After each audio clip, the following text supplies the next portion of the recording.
வீட்டம்மாவுக்கு தெரியும், இருந்தாலும் கேக்குது. 6 மணிக்கெல்லாம் வந்துட்டியே, ஏமா நீ கேக்குற? 5:30க்கெல்லாம் எந்திரிச்சு பிள்ளைங்க குளிச்சுட்டு ட்ரெஸ் பண்ணிட்டு பையெல்லாம் எடுத்து வச்சுட்டு ரெடியா இருக்க ஸ்கூலுக்கு போறதுக்கு. என்னடா இவ்வளவு அவசரம்னா? எங்கள் பெரியப்பா இட்லியும் கிச்சடியும் பள்ளிக்கூடத்திலே காலையிலே தருகிறார் என்று 20 லட்சம் குழந்தைகள். நடுநிலையாளர்களே, தொலை தூரத்திலிருந்து கட்சிக்கு அப்பாற்பட்ட என் அன்பு சகோதரர்களே, உங்களுக்காக நான் ஒரு செய்தியை சொல்கிறேன். இந்த திட்டம் எவ்வளவு பெரிய தாக்கத்தை ஏற்படுத்தி இருக்கிறது என்பதற்கு என் கையிலே வைத்திருக்கக்கூடிய ஒரு அற்புதமான சான்று.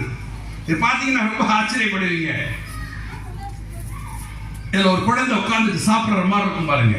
ஒரு குழந்தை உட்கார்ந்து சாப்பிடுதா? ஒரு குழந்தை உட்கார்ந்து சாப்பிடுது.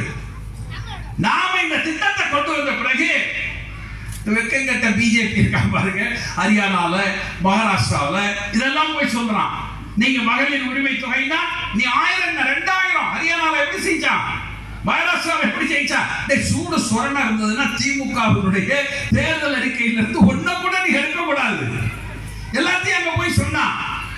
இந்தியா முழுவதும் இன்னைக்கு காலை உணவு திட்டத்தில் பல மாநிலங்கள் இருக்கு. ஆச்சரியப்படுவீர்கள். நான் கையிலே வைத்திருக்கிற படம் இருக்கிறது அல்லவா, இந்த படம் இங்கிலாந்து நாட்டில் இருக்கக்கூடிய ஒரு பள்ளிக்கூடத்தில் இருக்கிற குழந்தை. இந்த நாட்டின் ஸ்டாமர் என்று சொல்லக்கூடிய லேபர் பார்ட்டியில அதிபரானவர், அவர் ஒரு 8 மாசத்துக்கு முன்னே வந்தார். அவர் ஒரு குழு அமைச்சார். அந்த குழுவில் தமிழ்நாட்டை சார்ந்த ஒரு பெரிய டாக்டர் போயிருக்காரு.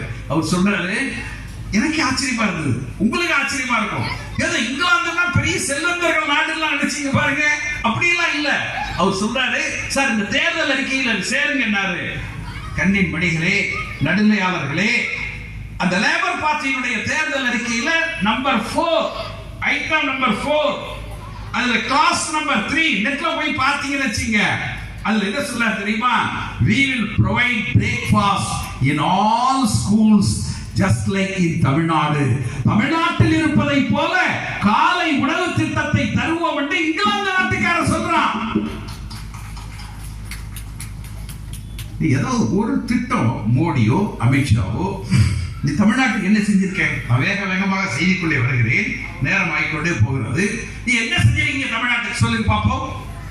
ஏதாவது ஒரு திட்டம் சொல்லுங்க. 12 வருஷமா சொல்றேன், மகாநதி, கோதாவரி, கிருஷ்ணா, அந்த 3 அப்படியே இணைச்சிருவோம். 1 லட்சம் கோடி. அப்புறம் கிருஷ்ணாவில இருந்து மகாநதி, முதல்ல கோதாவரி, அப்புறம் கிருஷ்ணா, கிருஷ்ணாவில இருந்து காவேரி, காவேரியில இருந்து தென்பெண்ணை, தென்பெண்ணையில இருந்து வைகை. வாயை புலந்துட்டு கேட்டுட்டு இருந்தோம். 10 வருஷமா மோடி சொன்னாரு, முடியுதா? நாங்க சொல்லட்டுமா?